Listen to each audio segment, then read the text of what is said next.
Pero ang maganda dito is makakita rin kayo ng liwanag mga kapiksi, okay? And marirealize nyo rin yung importansya nyo, yung value nyo mga kapiksi, and willing kayo na kumbaga dito na kayo makakapagsimula ulit, no? Parang may masmasan na kayo, magkakaroon na ng acceptance dito, may masmasan na kayo mga kapiksi, and willing ka na mag-start para sa sarili mo. Alright?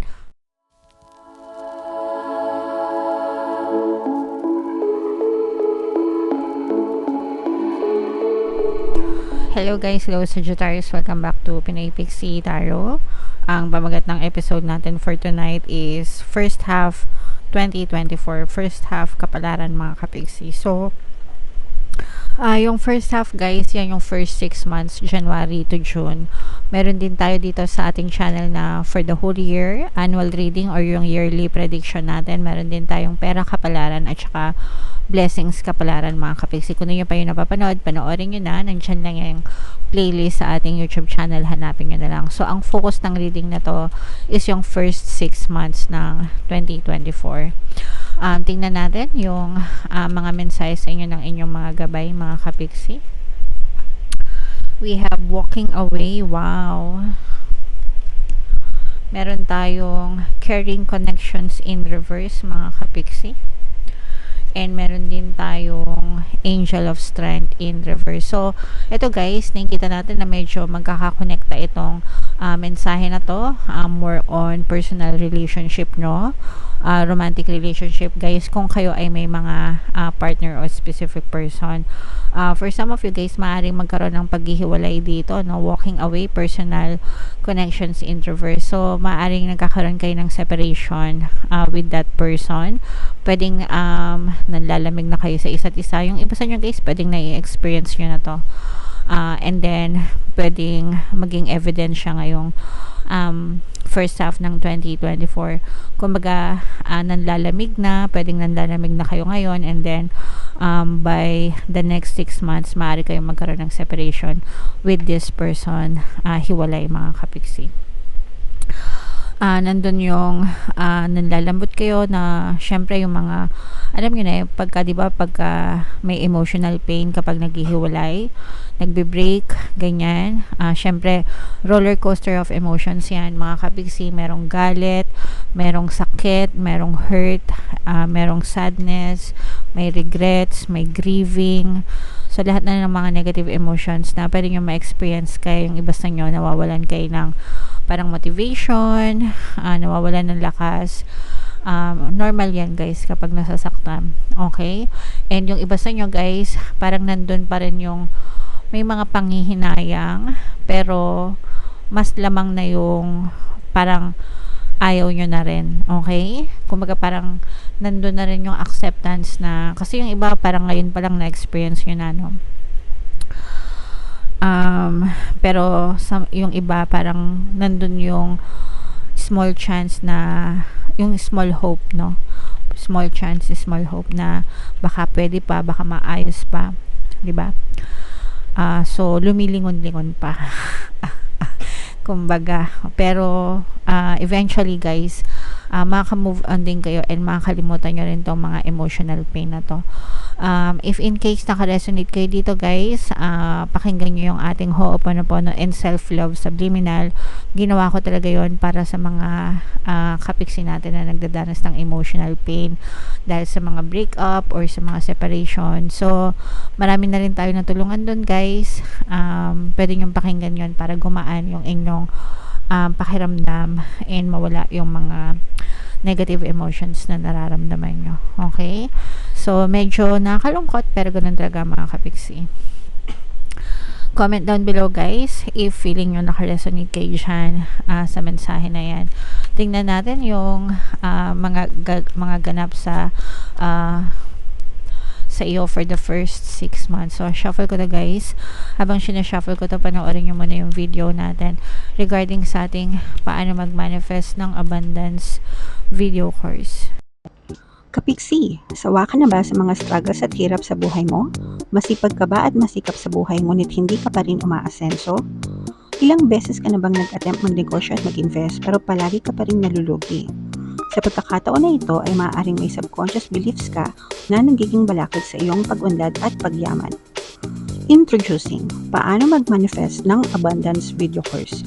Dito ay matututunan mong ma-overcome ang mga balakid mo para tuluyan ka ng umunlad, umasenso, sumagana, maging matagumpay, successful at maswerte sa iyong kabuhayan, pera, trabaho, negosyo, salapi at kaperahan ng bonggang-bongga. Dali, mag-send na ng email sa pinoypixie@gmail.com at simulan na ang iyong pagyaman ngayon. Alright, so sabay-sabay tayong yumaman mga kapiksi ngayong 2024. Huwag ka na yung magpahuli. Mag-avail ka na ng course guys. And good news mga kapiksi, dahil ngayong January, magbibigay ako ng 1 free pampaswerte subliminal sa lahat na mag-avail ng course. Kaya mag-avail na kayo guys. Meron din tayong email coaching, manifest your desires using the law of attraction. If meron kayo mga specific na gusto nyong i-manifest, pwedeng love and relationship mga kapiksi, pwedeng money or career, pwede kayo magpabook ng email coaching session with me. Mag-send lang kayo ng email sa pinoypixie@gmail.com. So, eto guys, first 6 months, so ito, January to March muna, yung first quarter, January, February, March, okay? Pero anytime sa loob ng first quarter, pwede nyong ma-experience itong mga energies na to, negative and positive guys, no? So, dito guys, nakikita natin na maaari kayong maka-experience ng mga konting problema, challenges, no? Maaaring ito na yan guys, pero ito'y parang ano to, nag-undergo kayo ng initiation phase mga kapiksi, para hinahanda kayo sa pagbabago sa buhay nyo. So, pag sinabing initiation guys, alam nyo ba yung pag mga sumasali sa fraternity, di ba, or sorority, ganyan, may mga initiation phase ang natin natawag. So, yung initiation na yun, yung parang sasalain kayo, susubukin kayo, ititest kayo, pahihirapan kayo, no? And then, yung phase na yun, kumbaga parang sinasala kayo, finifilter talaga kayo, pinapatibay yung loob nyo, pinapatibay kayo ng mga experiences, okay, para mas maging ready kayo sa mga magagandang pagbabago na nag-aantay sa inyo. So, for some of you, maaari kayo nakaka-experience nyan. Yung breakup nyo, mga kapiksi, it's probably part of your initiation, pero magkakaroon din ng mga magagandang pagbabago yan.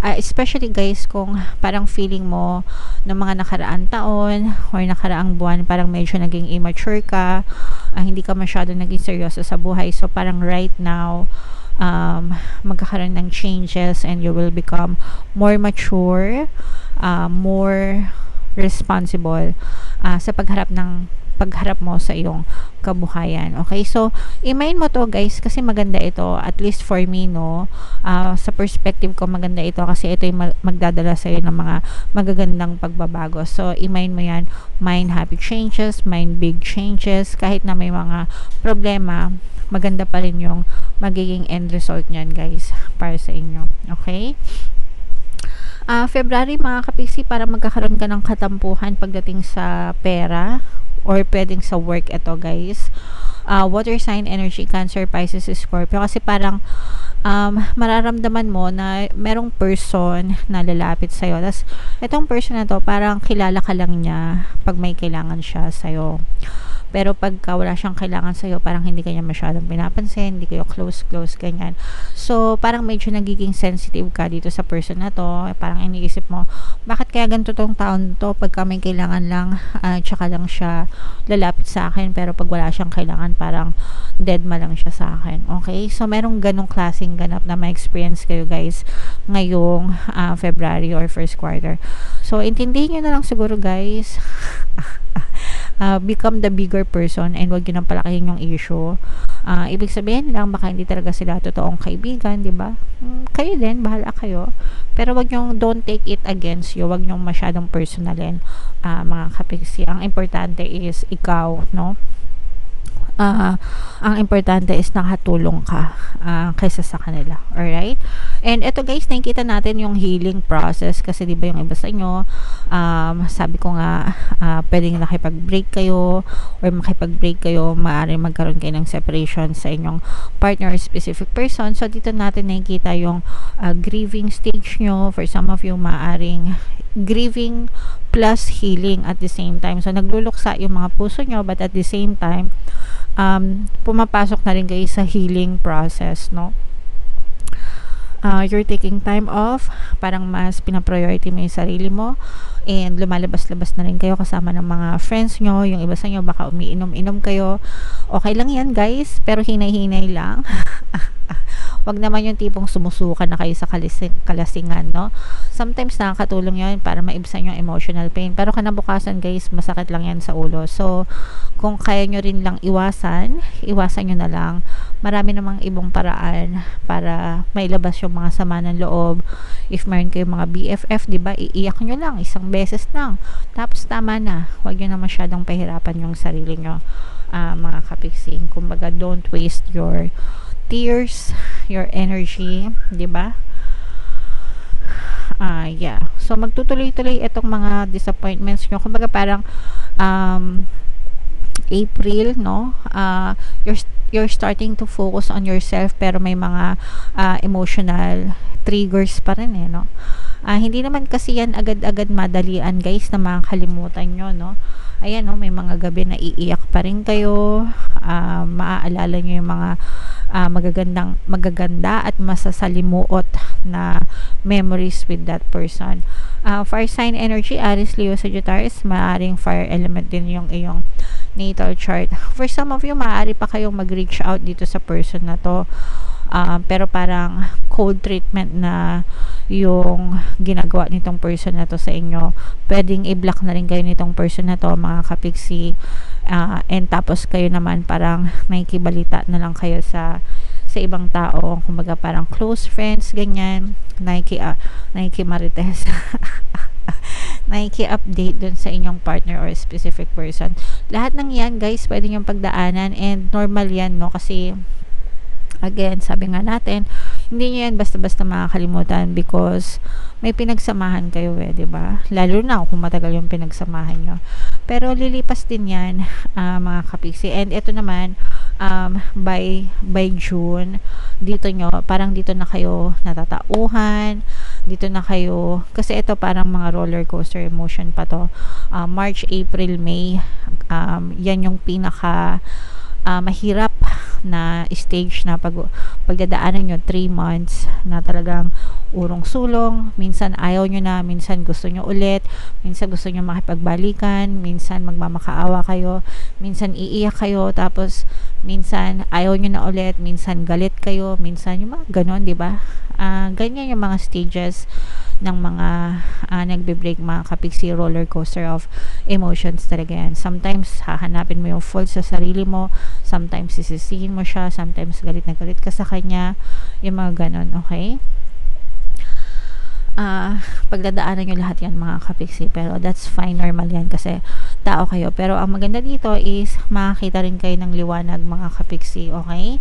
And marirealize nyo rin yung importansya nyo, yung value nyo, mga kapiksi, and willing kayo na kumbaga dito na kayo makakapagsimula ulit, no?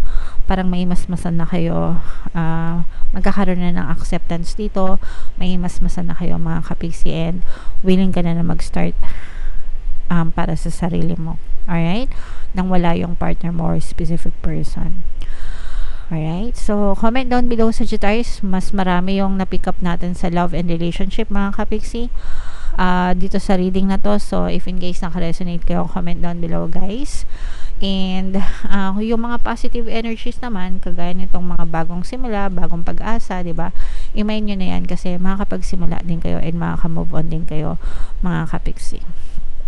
So, ito yung ating 2024 kapalaran. Panoorin nyo na guys. And ito naman yung ating success stories ng paano mag-manifest ng abundance video course. Click here to subscribe guys, and click here to join our membership program. Thank you for liking, sharing, and subscribing. See you again next time. I love you all. Have a nice day. Bye-bye.